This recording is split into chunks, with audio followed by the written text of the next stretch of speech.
তুমি এতটা নিচে কি করে নামতে পারলে? হ্যাঁ, পুজোর সময় তোমার সব দোষ ভুলে আমরা সবাই তোমাকে আপন করে নিলাম, তুমি আমাদেরই পিঠে চুট মারলে। ছি! সেটাই তো স্বাভাবিক শাশুমা।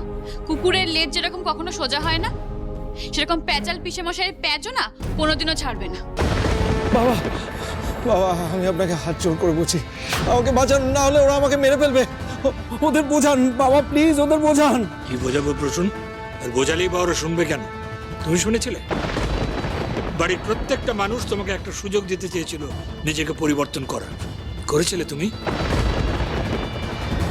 করনি। গিরগিটির মতো প্রতিক্ষণে তুমি রং বদলেছো আর আমাদের ক্ষতি করবার চেষ্টা করেছো। আজ তার শাস্তি তোমাকে ভোগ করতে হবে না? আজ এদের শাস্তির হাত থেকে কেউ তোমাকে বাঁচাতে পারবে না। তবে হ্যাঁ, তুমি শাস্তি একটু কমাতে পারো যদি একটা সত্যি কথা বলো। বলো, ঘড়ি কোথায়? আমি জানি না বাবা, প্রসূন! আমি সত্যি জানি না বাবা, ওরা কোথায় লুকিয়ে রেখেছে ঘড়িকে। আমি জানি না রিদ্ধি। আর একটা বাজে কথা বললে কিন্তু এই বাড়িতে এখানে তোমার পুঁতে রেখে দেবো। আজ শুধু ঋদ্ধি নয়, আমরা সবাই মিলে তোমাকে শাস্তি দেব। প্রয়োজন পড়লে তোমাকে শাস্তি দিয়ে আমরা কারাগারে যাবো, কিন্তু তোমায় ছাড়বো না। নয় তুমি আজকে মুখ খুলবে, আর না তো আমরা সবাই তো। দাঁড়াও তোমরা।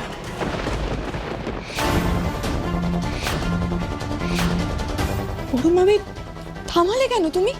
আজ এই মানুষটার জন্য আমার বোন এত বড় বিপদের সম্মুখীন হয়েছে, তাও তুমি এই মানুষটাকে বাঁচানোর জন্য থামিয়ে দিলে আমাদের। বড় মামি, তুমি কি এখনো আমার বোনের উপর রেগে রয়েছো? আজ কিন্তু খড়ি শুধুমাত্র ঋদ্ধি নির্দোষ সেটা প্রমাণ করার জন্য এত বড় বিপদের সম্মুখীন হয়েছে, তুমি তাও ওর উপর রেগে থাকবে আর এই মানুষটাকে সাপোর্ট করবে? আমি জানতাম বড় বৌদি তুমি অন্তত আমাকে বাঁচাবে, তুমি তো আমাকে বোঝো, সেই জন্য তুমি আমাকে বাঁচাবে। দেখো না, ওরা সবাই মিলে আমাকে সব। আর একটা কথাও তুমি বলবে না। কি করে ভাবলে তুমি যে সিংহ রায় পরিবারের বড় বউকে কিডন্যাপ করে তুমি পার পেয়ে যাবে? কি করে ভাবলে তুমি প্রসূন যে শত্রুপক্ষের সঙ্গে হাত মিলিয়ে তুমি আমাদের জব্দ করতে পারবে? কি করে ভাবলে? কখনো না। এই সিংহরায় পরিবার এক হলে কি করতে পারে তোমার কোনো আইডিয়া নেই। হাজারটা প্রসূন, হাজারটা দেবাংশ আমাদের কিচ্ছু বিগড়তে পারবে না। এই ঘড়িকে আমরা খুঁজে বার করবই। তুমি আজ বলবে কোথায় আছে, সত্যি কথা বলবে অনেক হয়েছে, নাহলে আমি তোমাকে নিজে হাতে এখানে শেষ করে দেবো।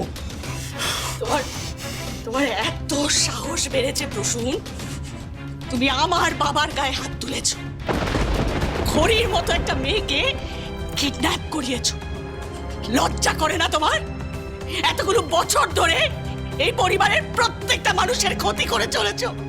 আর বর্নি ইউ প্রসূন, সত্যি কথা বলো, এখনো সময় আছে। সত্যি যদি না বলেছো তাহলে এই গোটা পরিবারের সামনে আমি নিজের হাতে তোমাকে গলা টিপে মেরে ফেলবো। বলো, সত্যি যা বলো প্রসূন। বুঝতে পারছো তো কি অবস্থা? বুঝতে পারছো তো? তোমার একটা কথার উপর কিন্তু তোমার ভবিষ্যৎ নির্ভর করছে। বলো, আর না হলে আমি। আমাকে বেরো না, আমি বলছি আমি।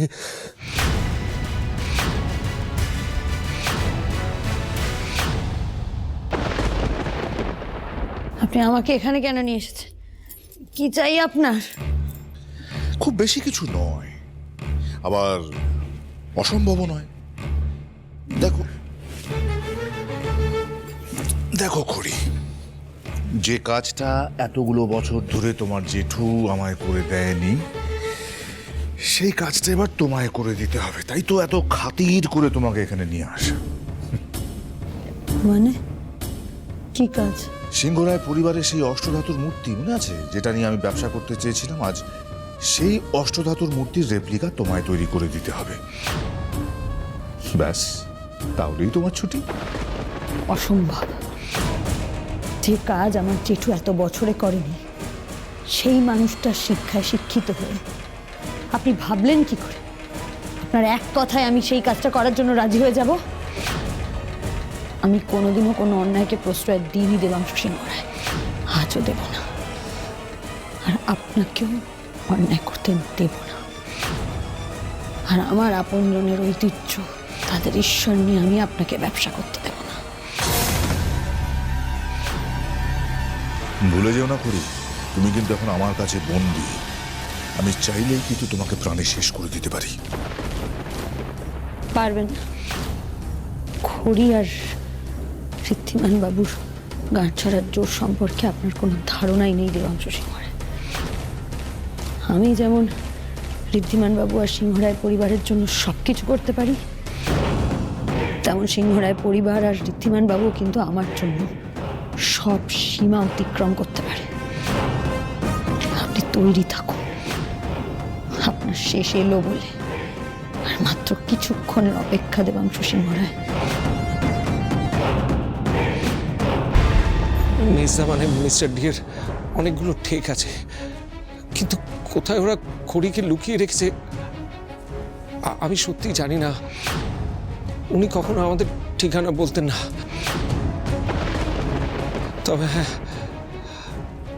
একটা কথা আমি জেনেছি যে কাল সকালের মধ্যে মিস্টার ডি খড়িকে নিয়ে এই শহর থেকে অনেক দূরে চলে যাবে।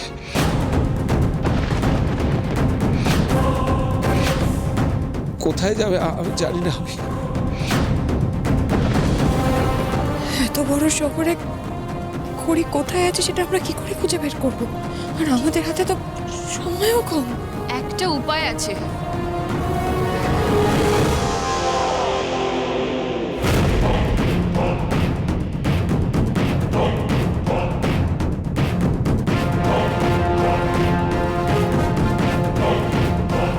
Hello sir. যদি গলার জোরের মতন গায়ের জোরটাও থাকতো তাহলে বোধহয় এত কষ্ট পেতে হতো না, তাই না? লাগছে না হাতে? না।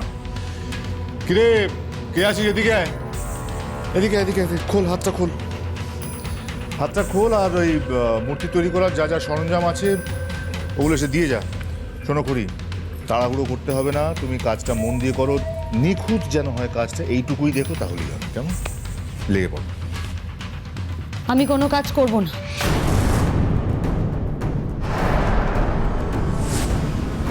এখনো না? সব দিক ভালো করে ভেবে নিয়ে না বলছো তো করি। কারণ এই দেবাংশু সিংহ রায় কিন্তু তোমাকে দিয়ে খালি হাতে কাজ করাবে না, পারিশ্রমিক পাবে। আমার কোনো পারিশ্রমিক লাগবে না। আপনার এত এত দুঃসাহস, আপনি আমাকে টাকার লোভ দেখাচ্ছেন। শুনুন, খড়ির সম্মান, শিল্প, বিবেক কোনোটাই টাকা দিয়ে কেনা যাবে না। টাকা? টাকা তোমায় দেবে কে বললো? আমি কি তোমাকে টাকা অফার করেছি? না তো। দেখো খড়ি, আমি এতদিনে তোমাকে এইটুকু নিশ্চয়ই বুঝতে পেরেছি যে তোমাকে আমি টাকা অফার করব না। তার চেয়েও বড় একটা গিফট আছে, মানে মূল্যবান জিনিস, যেটা পেলে তুমি না করতে পারবে না। দেখো, আমার হয়ে যদি তুমি কাজ করো তাহলে তুমি টাকা নয়, ফিরে পাবে তোমার জেঠুকে। তাকে ফিরে পাবে বলেই তো দেবাংশু সিংহ রায়ের পাতা ফাঁদে পা দিয়েছিলে তুমি খড়ি। আর দেখো, সেই দেবাংশু সিংহ রায় নিজেই তোমার হাতে তোমার জেঠুকে তুলে দিতে চাইছে। জেঠুকে আপনি এখানে কোথাও লুকিয়ে রেখেছেন না? জেঠু, জেঠু, নিয়ে এসো।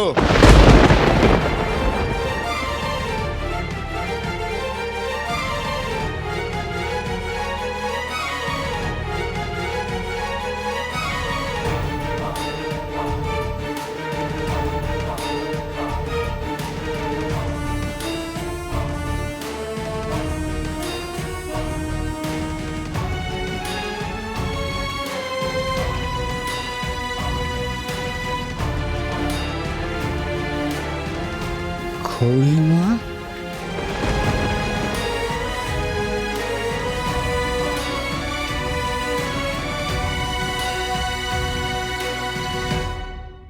সিংহরায়দের অষ্টধাতুর মূর্তির আদি প্রতিমার হুবহু নকল আমার চাই। ওই প্রতিমার কোনো রেপ্লিকা হতে পারে না দেবাংশু সিংহ রায়। খড়ি, তোমার কাছে শুধু দুটো অপশন রয়েছে। অষ্টধাতুর মূর্তির রেপ্লিকা গড়ে দাও, আর না হলে এতদিন বাদে নিজেকে জেঠুকে পেয়েও সারা জীবনের মতন হারানোর জন্য তৈরি হয়ে যাও।